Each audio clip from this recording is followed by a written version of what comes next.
함께 나누실 하나님의 말씀 마태복음 15장 7절부터 9절 말씀까지 우리 한 목소리로 같이 읽겠습니다. 시작.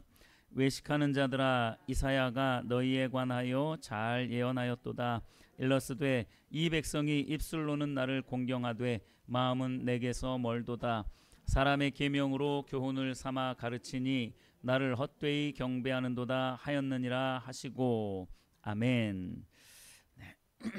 오늘 이 말씀을 중심으로 해서 제목을 잘 보시면요, 예배와 신앙과 삶은 하나라는 이러한 제목의 말씀을 함께 나누도록 하겠습니다. 예배와 신앙과 삶은 하나입니다. 말하자면 이 세 가지 중에 어느 것 하나가 어그러져 있다면 나머지 두 가지도 무너져 있다라고 볼 수 있는 것이죠. 예를 들면 우리의 삶이 무너져 있다, 그러면 예배와 신앙이 무너질 수밖에 없고요. 우리의 예배의 자세와 태도가 무너져 있다, 그러면 신앙과 삶이 무너질 수밖에 없어요. 우리의 신앙의 가치관이 제대로 정립되어져 있지 않다, 기복적이고 율법적이고 인본주의, 그러한 율법주의적이고 인본주의적이고 기복적인 그러한 신앙의 자세가 우리에게 있다면요, 우리의 예배는 무너질 수밖에 없고 우리의 삶은 당연히 무너질 수밖에 없습니다. 그래서 예배와 신앙과 삶은 하나예요.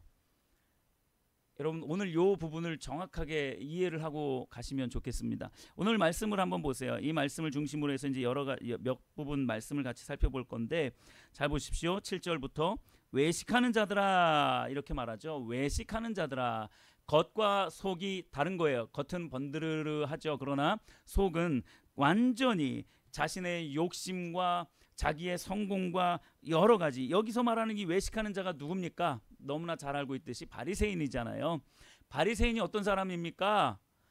말하자면 새벽 예배, 수요 예배, 금요 예배, 구역 예배, 오이코스 예배, 주일 낮 예배, 그리고 오후에 성경 공부 등등 모든 예배 단 한 번도 빠지지 않고, 11조는 내가 혹시 누군가에게 10,000원짜리 선물을 받았다 하더라도 그 10,000원에 1,000원까지 11조로 떼서 드릴 정도로 11조도 철저하게 드리고, 교회에 무슨 일이 있다 그러면 완전히 다 제껴놓고 교회에 와가지고 그 모든 일들을 헌신하고 봉사하는 그런 사람입니다. 바리새인이. 겉으로 봤을 때는 바리새인은요, 어느 것 하나 흠을 잡을 데가 없는 사람이에요. 근데 예수님이 보실 때는 이 바리새인이 어떤 사람이라고요? 외식하는 자라고요. 겉으로만 그렇게 열심히 하지 그 안에는, 그 속에는 자신의 계획과 자신의 모든 플랜들이 다 짜 있는 거예요. 그리고 자기의 욕심을 따라서, 자기 뜻을 따라서, 오로지 자기 목적을 따라서 그렇게 하는 거죠. 그러니까 예수님이 보실 때는 바리새인 같은 사람들은 외식하는 자들이다 라고 그렇게 표현하고 있는 거예요. 그러면서 이 외식하는 자들아 하면서 뭐라고 말합니까? 이사야가 너희들에 대해서 잘 예언하고 있다, 이렇게 말하면서 이사야가 예언한 내용에 대해서 이렇게 말합니다. 이 백성이, 이사야 시대 당시의 백성들이 이랬다라는 거예요. 이 백성이 입술로는 나를 공경하되 마음은 내게서 멀도다. 사람의 계명으로 교훈을 삼아 가르치니 나를 헛되이 경배하는도다 하였느니라. 입술로는 하나님 사랑합니다, 하나님 경배합니다 라고 하는데, 하나님 사랑합니다 했는데, 야, 네 목숨 다해서 하나님 사랑해라 그러면, 아니요, 그것까지는 아니고요. 네 전 존재로 하나님을 사랑해라, 하나님 사랑하는 것이 네 인생에 있어서 유일한 목적이어야 한다라고 말을 하면, 잠깐만요, 그거는 조금, 나 하나님 당연히 사랑한다니까요, 근데 그것만큼은 조금 이런 거죠. 그러니까 입술로는 번드르르하게 하나님 사랑합니다, 사랑합니다, 하나님은 크고 위대하신 분이십니다, 경배받으실 하나님이십니다 라고 그렇게 말은 하지만, 입술로는 그렇게 말하지만 그 속 안에는 다 자기 뜻과 자기 계획, 자기 생각으로 가득 차 있는 거예요. 자기 목적으로 가득 차 있는 거예요. 그러니까 입술로는 그렇게 하나님하고 공경하고 하나님과 가까운데 마음은 멀다는 거예요. 삶과 신앙이 완전히 지금 괴리 상태에 있는 겁니다. 자, 삶이 어그러져 있는 거예요. 삶이 거짓으로 가득 차 있는 겁니다. 그러니까 여러분 신앙생활 하면서도 그럴 수 있어요. 그렇게 해도 된다라는 이야기가 아니라 그런 경우가 많다라는 겁니다. 아주 사소한 거짓말들을 굉장히 많이 해요. 음담패설도 너무나 자연스럽게 막 해버려요. 근데 그게 뭐가 문제인지 모르는 거예요. 자, 그런 사람들을 보고 예수님이 지금 뭐라고 말을 하고 있는 거냐면 외식하는 자들이라고 말하는 거예요. 삶이 완전히 망가져 있는 거예요. 자, 그렇게 삶이 망가져 있으니까 어떻습니까? 9절 이하에 보세요. 사람의 계명으로 교훈을 삼아 가르치니 나를 헛되이 경배하는도다. 삶이 무너지니까, 삶이 거짓으로 가득 차 있다 보니까 하나님께 예배 올려드리는 그 경배가 완전히 무너져 있는 거예요. 삶과 신앙과 그리고 예배는요, 하나로 연결되어져 있어요. 어느 것 하나가 무너져 있다면 우린 나머지 것들도 사실은 무너져 있다라고 생각을 할 수 있어야 돼요. 그래서 여러분, 내 삶이 혹시 무너지지는 않았는지 한번 돌아보셔야 돼요. 그러면 예배와 신앙이 무너져 있는 거예요. 또는 여러분들의 예배가, 내 마음 중심이 하나님께 예배 드리는 게 너무 어렵고 잘 안 돼. 그러면 내 신앙의 자세와 내 삶의 모든 전반적인 부분들을 다 돌아봐야 돼요.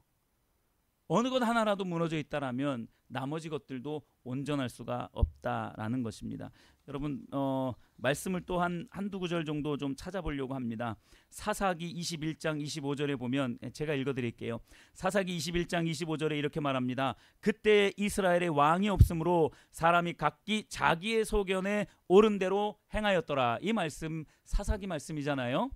사사시대에 그들은 왕이 없다라고 생각했어요. 왕은 하나님이신데 왕이 없다라고 생각을 하고 자기 마음에 자기 소견에 옳은 대로 행했습니다. 이게 뭐냐면 삶이 망가진 거예요. 신앙이 무너진 거죠. 하나님을 향한 신앙이 무너지니까 어떻게 합니까? 자기 소견에 옳은 대로 행해요. 자, 그 시대의 상황이 어땠습니까? 사회적으로 개인적인 사람들이 어땠어요? 사회는 혼란스러웠죠. 전쟁으로 인해서 완전히 피폐가 됐죠. 개인들의 삶은 완전히 혼란에 빠져 있었어요. 어디로 가야 할지 방향성조차도 모르는 그러한 삶을 살았습니다. 자, 뭐가 무너졌기 때문에요? 예배가 무너졌기 때문에 그렇습니다. 신앙이 무너졌기 때문에 그래요. 하나님을 향한 그 인식 자체가 완전히 무너져 버렸기 때문에 하나님이 내 왕이 되는 게 싫은 거예요. 우리가 이 부분 나누었잖아요. 바로 지난주에 나누었잖아요. 영적인 질병이 가져온 결국 하나님을 왕좌에서 끌어내려버린 거예요. 그리고 사울을 왕으로 세워놓고 지들끼리 기뻐했던 거죠. 여러분, 우리의 예배가요, 우리의 신앙이 무너지게 되면 반드시 우리의 삶도 무너지게 돼 있어요. 그러니까 사회적으로도 굉장히 혼탁하잖아요. 여러분, 우리가 오늘 이제 오후에 전국 교회 연합 예배를 드립니다. 이 예배가 왜 필요하게 되었느냐? 삶이 다 무너져 버린 거예요. 문화에 다 잠식돼 버렸어요. 특히 오늘날의 청소년들, 청년들이요, 인식이요 얼마나 세속적인데요. 근데 그 세속적인 가치관을 가지고 교회에 출입합니다. 교회에서 청년들이요 혼전 순결을 이야기하잖아요. 고리타분하게 생각한다니까요. 고리타분하게 생각해요. 무슨 혼전 순결을 지금이 무슨 어떤 시대인데, 어떤 시대긴요. 사탄이 장악하고 있는 시대죠. 사탄이 이 문화를 완전히 장악하고 있는 그런 시대죠. 그러니까 그 시대에 물들어 있으면서 혼전 순결 이야기하면 아이고 고리타분하게 무슨 혼전 순결이야. 그거 다 알아서 하는 거지. 어떤 집사님 딸, 우리 아내가 한번 얘기한 적이 있을 거예요. 어떤 집사님 딸 자유롭게 성관계를 해요. 이걸 말씀 속에서 이렇게 전하는 것도 참 부끄럽지만 자연스럽게 남자친구와 성관계를 해요. 집사님 딸인데 교회를 다니나요? 네, 교회를 다니는데 집사님 딸인데 그러고 들어와요. 엄마도 그걸 알아요. 근데 엄마가 그걸 이야기를 못해요. 그리고 아내가 그런 비슷한 이야기를 했어요. 아니 그래도 결혼하기 전에 그러면 되나? 완전히 그 표정이 저 사람은 딴 세상에서 왔나? 외계인인가? 라는 그런 식으로 보더라는 거예요. 이 문화에 젖어 있기 때문에 그렇습니다. 다 무너졌어요. 오늘날의 교회의 신앙이 예배가 다 무너져 있어요. 그러니까 삶 자체도 그렇게 다 무너진 거죠. 그러니까 오늘날에 교회에서조차도 이 차별금지법을 통과시켜야 된다. 차별 없는 세상을 만들어야 됩니다. 아니 누가 차별을 누가 원하냐고요. 그 어느 누구보다도 교회의 성도들이 목회자가 차별을 금지하고 싶습니다. 그런데 거기에 이 독소 조항이 너무나도 많이 있기 때문에 그렇기 때문에 우리가 그걸 반대하고 있는 거죠. 그냥 봐도 그래도 교회 안에서는 서로 사랑하려고 하고 서로 약한 자들 돌보려고 하고 그런 거 있는 거잖아요. 그렇지 않나요, 여러분? 그런 거 있는 거잖아요. 그래도 아무리 교회가 오늘날 뭐 많이 타락했다 하더라도 그래도 그걸 가장 많이 애쓰는 곳이 그 어느 곳보다도 여러분 솔직히 동성애자 그분들이 제가 존칭을 쓰겠습니다. 그분들이 진짜 차별을 안 할까요? 그분들은 엄청나게 차별해요. 엄청나게 차별합니다. 그나마 교회에서 그런 차별을 없애려고 하죠. 그런데 그거를 법제화시키면 문제가 된다라는 이야기에 사회의 혼란이 더 가중된다라는 이야기예요. 그렇기 때문에 법제화는 시키지 말자. 우리 얼마든지 사랑하고 포용하고 용서하고 그들이 그 잘못된 길에서 돌아설 수 있도록, 물론 이 잘못된 길이라고 말하는 이것조차도 혐오라고 이야기를 합니다. 이제는 앞으로 법제화되면 여러분들이 마음껏 신고하세요. 그러면 저는 마음껏 끌려가겠습니다. 만약에 이 차별금지법이 통과되면 제 이 말이 혐오예요. 차별이고요. 이게 금지가 된다는 이야기입니다. 그러니까 여러분 하나님의 말씀을 절대로 온전히 못 전해요. 다 걸립니다. 다 걸려요. 성경 말씀이. 뭔 줄 아세요? 결국 이 차별금지법이 추구하는 게 뭐냐면 교회 무너뜨리는 거예요. 하나님 무너뜨리는 겁니다. 신앙 이거를 완전히 무너뜨리는 이 일입니다. 그래서 무서운 거예요. 사사기의 말씀이 바로 그런 말씀입니다. 결국 하나님을 향한 예배, 그 신앙 자체가 무너지니까 그 삶이 완전히 무너져 버린 거예요. 사회는 너무나도 큰 혼란 가운데 빠져버리게 되는 거죠. 로마서 1장 21절과 22절에 이렇게 말합니다. 하나님을 알되 하나님을 영화롭게도 아니하며 감사하지도 아니하고 오히려 그 생각이 허망하여지며 미련한 마음이 어두워졌나니 스스로 지혜 있다 하나 어리석게 되어 라는 말씀이 있습니다. 이게 무슨 말씀이세요? 보세요. 하나님을 영화롭게도 하지 않아요. 거기다가 하나님으로 인하여서 우리를 구원하시고 창조주 하나님이시고 매 순간 은혜를 베풀어 주시는 그 하나님의 은혜에 감사하지도 않고 그러면서 뭐합니까? 오히려 생각이 허망해지고 마음이 어두워지고 어리석게 되었다라고 그렇게 말합니다. 하나님을 향한 온전한 신앙, 그런 예배가 완전히 무너져 버리니까 사람들이 어떻게 됩니까? 생각이 허망한 대로 자꾸 끌려가는 거예요. 마음은 어두워져요. 어두우니까 앞뒤 구분을 못하죠. 분간을 못하는 거예요. 그러니까 뭐가 똥이고 뭐가 된장인지 도무지 구분 못하고 그냥 돌진해 버리는 거예요. 그게 옳다 이거죠. 그러니까 결국 어리석게 된다라는 겁니다. 예배가 무너지면요, 하나님을 향한 이 신앙이 무너지면요, 사람들의 마음이 어두워지고 허망하게 되고 어리석은 곳으로 달려나가게 될 수밖에 없습니다.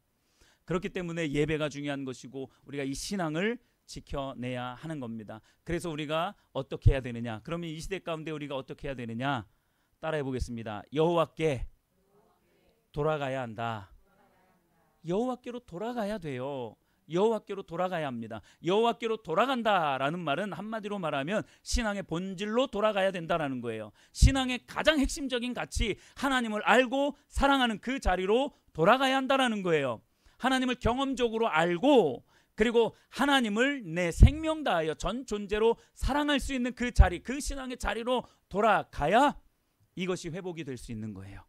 이 일을 위해서 우리가 애써야 하는 것입니다. 자, 그러면 우리가 이 신앙의 본질로 돌아가야 하는데, 하나님께로 돌아가야 하는데 오늘 세 가지를 간단하게 좀 살펴보려고 합니다. 신앙의 본질로 돌아갈 때, 하나님께로 돌아갈 때 세 가지 중요한 요소가 있습니다. 훨씬 더 많이 있지만 첫 번째는 하나님의 얼굴을 구하여 나아가야 합니다. 하나님의 얼굴을 구하여 나아가야 합니다. 하나님의 얼굴을 구한다는 게 무슨 의미예요? 한마디로 말하면 하나님 자신을 구하는 겁니다. 하나님 자신을 구하는 것이고요. 또 하나님의 얼굴을 구한다라는 것은 하나님이 내 인생에 있어서 전부라는 의식을 갖는 거예요. 하나님의 존재 자체로 나는 만족하고, 그리고 하나님의 존재 자체가 내 인생에 있어서 전부라는 거예요. 하나님이 내 인생의 전부라는 거예요. 그렇기 때문에 하나님이 내 안에 임하시면 아무것도 부러울 게 없는 겁니다.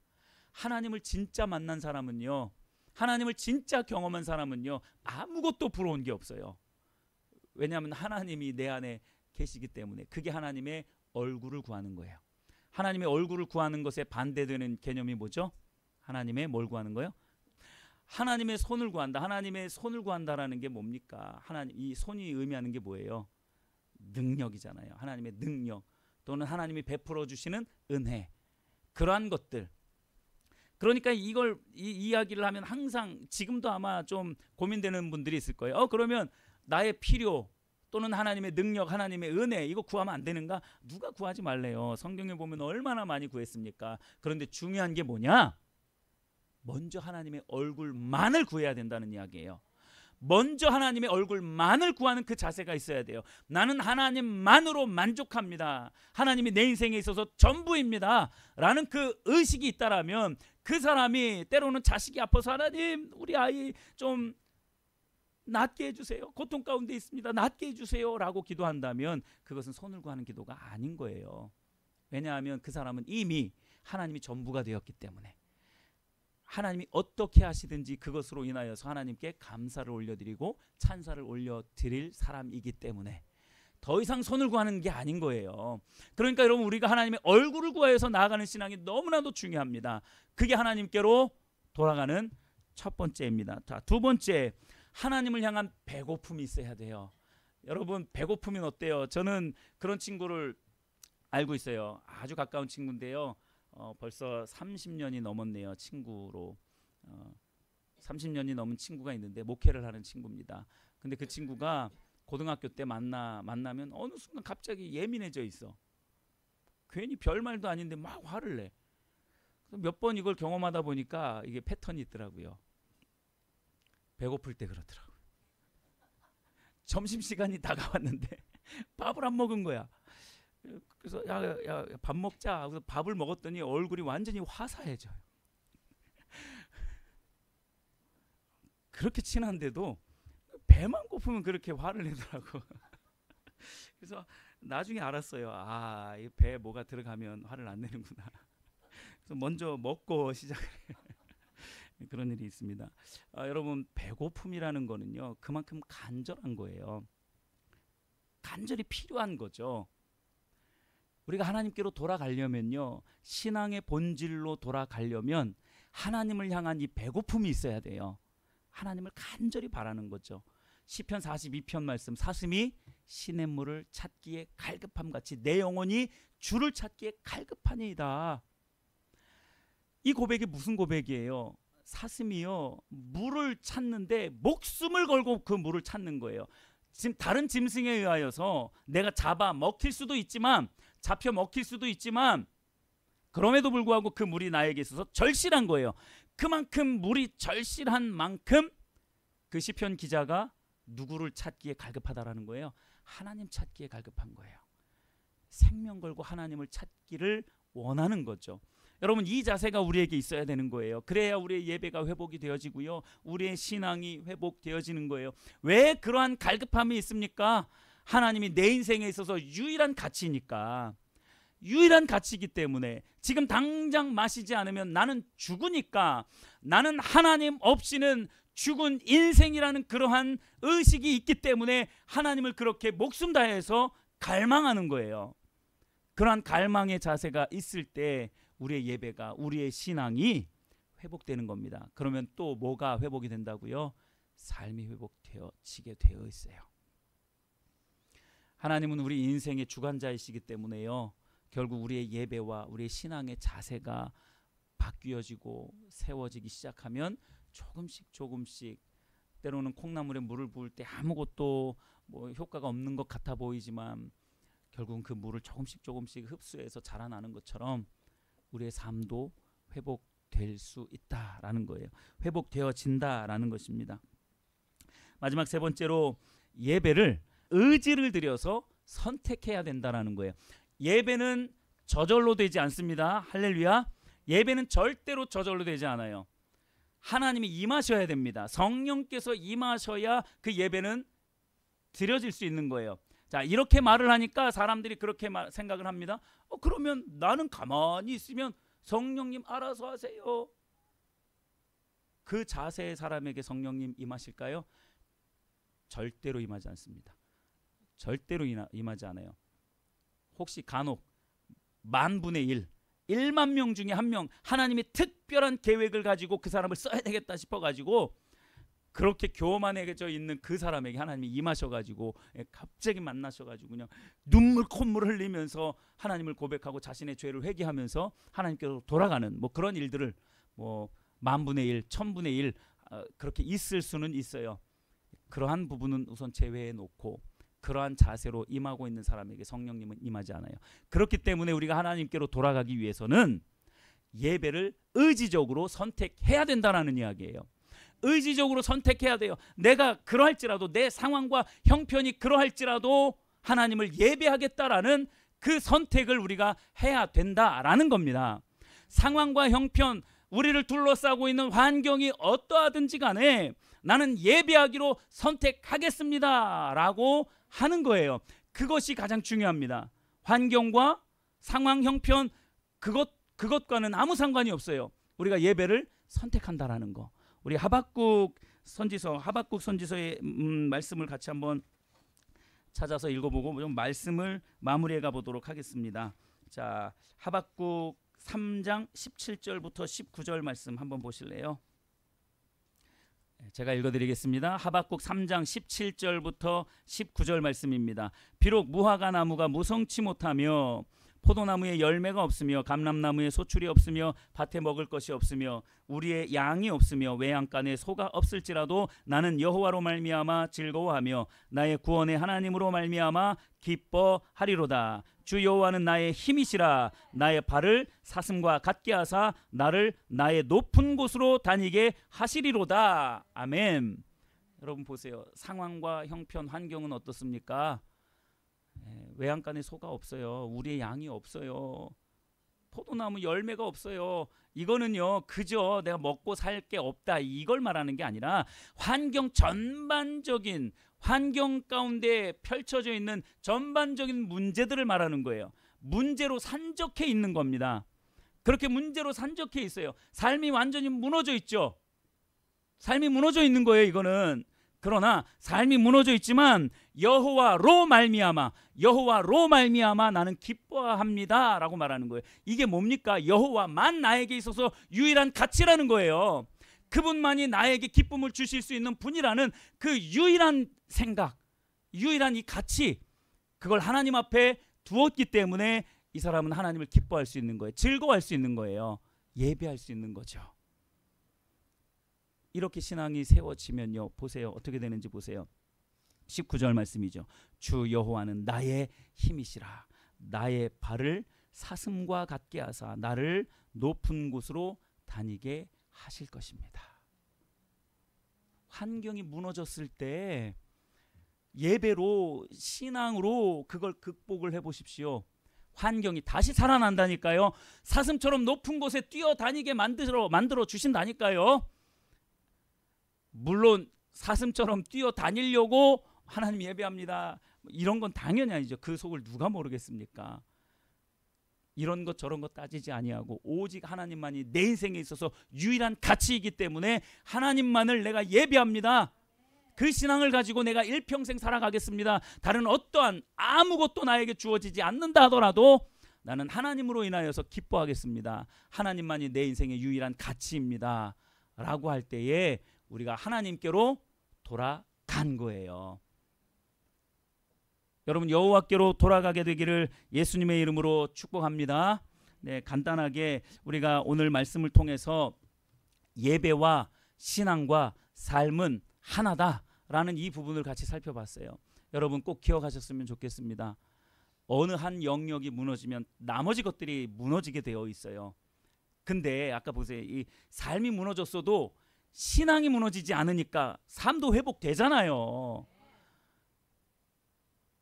그게 이 신앙에, 이 예배에 놀라운 힘이 있는 거예요. 하나님의 능력인 거죠, 그게. 근데요, 여러분, 예배가 무너지잖아요. 그럼 진짜 다 무너져요. 신앙이 무너지잖아요. 다 무너져 버립니다. 그나마 삶이 무너질 때는, 우리가 예배가 안 무너지면 그 삶은 다시 회복될 가능성이 아주 크지만, 예배나 신앙이 무너지면요, 삶은요 회복이 안 됩니다. 그냥 무너져 있는 상태로 그냥 살아가는 거예요. 죽지 못해서 사는 거죠. 그런 인생 살아가지 않게 되기를 바랍니다.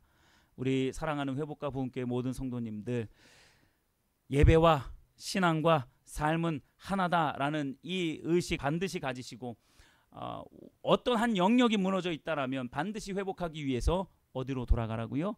여호와께로, 하나님께로 돌아가시는 여러분들 다 되시기를 예수님의 이름으로 축복합니다.